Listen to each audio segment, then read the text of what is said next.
Mola Productions. Whoa, whoa, whoa, whoa, whoa. P-Man, stream of the music. Tell them no say unstoppable, ndiri unstoppable. Ndakagara zangu ndiri comfortable.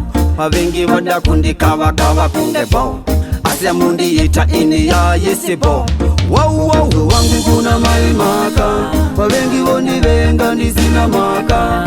Ingori kodo pa mwene daka. Kundi vengra nyange imba yanda waka. Ufunzo wangu kuna maimaka. Mavingi woni venga nisina maka. Ingori kodo pa mwene daka. Kundi vengra nyange imba yanda waka. Shungu zawo vanuda ndigare pasi.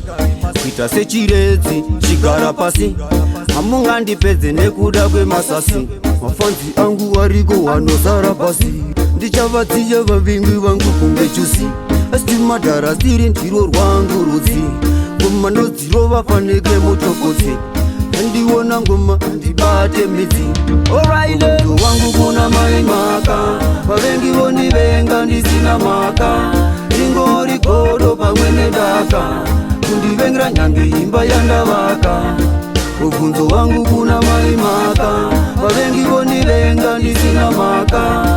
Ingori kodo pamwene daka. Kundivengra nyange imba yanda waka. Naima inin, nemi bamunin. Wakatangarin, enge zvichaperarin. Kunge saparinki, kundivarira malinki. Shungu dzavo chete kuda kundizora janki.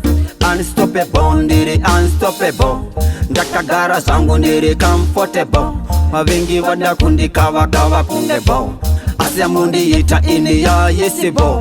Wow, wow, wangu kuna maimaka. Mavingi voni venga ndisina maka. Ingori kodo pamwene daka. Kundi vengra nyange imba yanda waka. Ufunzo wangu kuna maimaka. Mavingi voni venga ndisina maka. Ingori kodo pamwene daka. Kundi vengra nyange imba yanda waka. Shungu zawo vanuda ndigare pasi. Kuita sechirezi chigara pasi.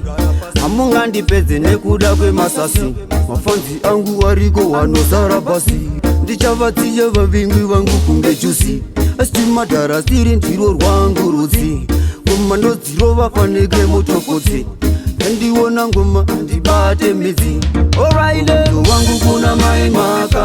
Vavengi voni venga ndisina maka. Ingori kodo pamwene daka. Kundivengra nyange imba yanda waka. Ufunzo wangu kuna maimaka. Vavengi voni venga ndisina maka.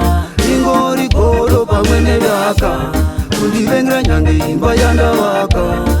Ufunzo wangu kuna maimaka. Vavengi voni venga ndisina maka.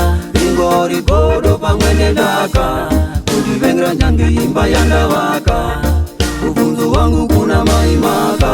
Vavengi voni venga ndisina maka. Ingori kodo pamwene daka. Kundivengra nyange imba yanda waka.